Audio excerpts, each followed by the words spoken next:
Anh nè, mạnh quá, mạnh quá. Ôm chú Anh đi con, ôm chú Anh đi. Hay, vỗ tay hay. Đó. Nè, đó, ôm chú Anh rồi đó. Đó, ôm chú Anh đó. Ôm chú Anh đó. Ôm chú Anh. Đó. Cười.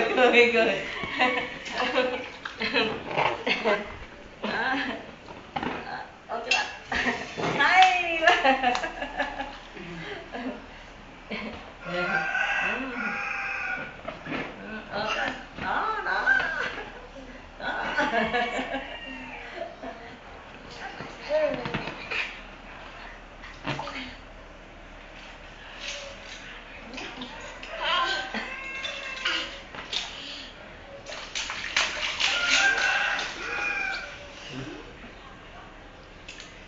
Hay quá. Hay quá, vỗ tay, hay quá.